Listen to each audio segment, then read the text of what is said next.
Assalamualaikum anak-anak. Hari ini kita akan belajar menulis nombor. Terdapat dua cara untuk menulis nombor.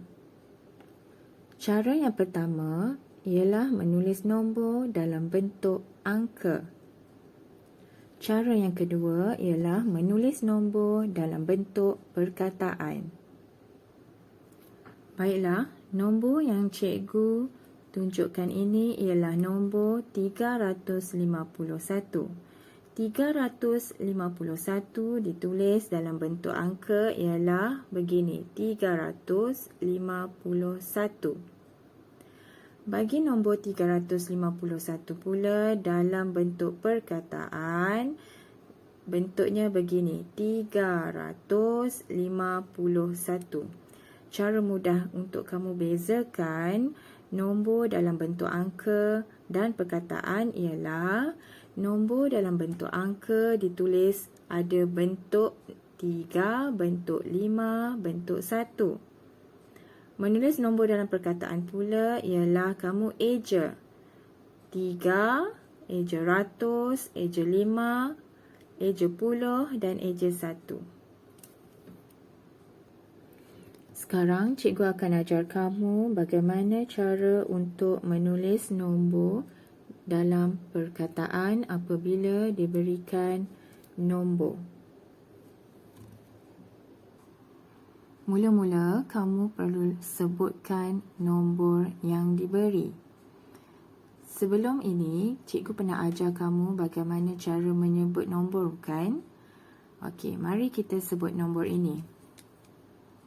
5,263. Jadi, kamu tuliskan 5,263 dalam bentuk perkataan. 5,263. Baiklah, nombor yang seterusnya ialah 4,817. Tuliskan perkataan 4,817.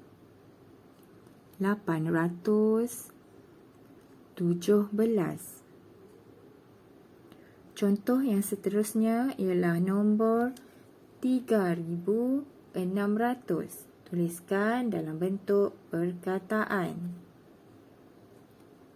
3,600. Nombor yang seterusnya ialah 1,040. Tuliskan 1,040. Baiklah, seterusnya cikgu akan ajar kamu bagaimana pula untuk menulis nombor dalam bentuk angka jika diberikan nombor dalam bentuk perkataan.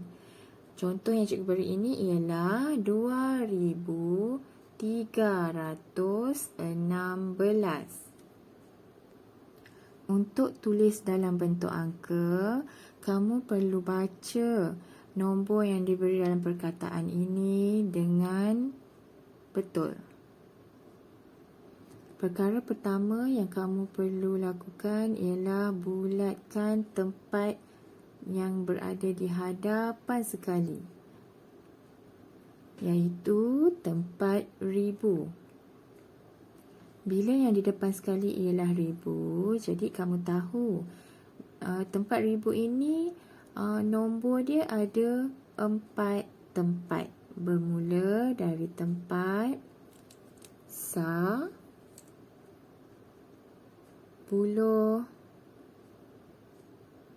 ratus, ribu.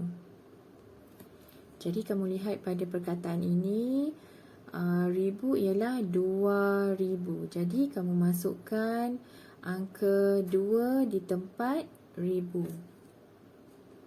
Okey, selepas kamu baca 2,000 ini, ada perkataan 316. Okey, kita mula dengan 3 Jadi kita letakkan 3 ni, angka 3 ini pada tempat ratus. Di sini ratus, jadi kita tulis angka 3 di sini. Dah selesai 300, kita nak tulis pula 16. Okey, kita tuliskan 16 dalam bentuk angka. Okey, siap untuk tukarkan perkataan, nombor dalam perkataan menjadi dalam bentuk angka. Okey, kita pergi contoh yang seterusnya.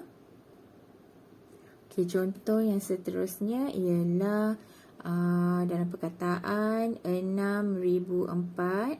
Kamu kena tukarkan dalam bentuk angka. Okey, kita baca 6004.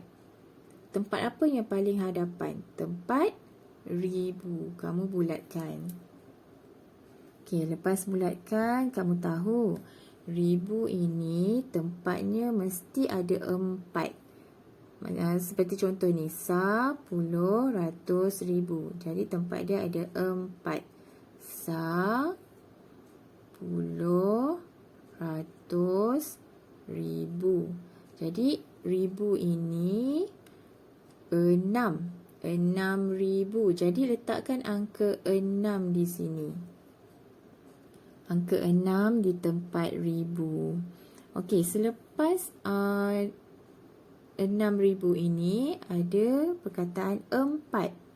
4 apa ni? Tak ada tulis tempat lah belakang dia. Okey, macam mana ni?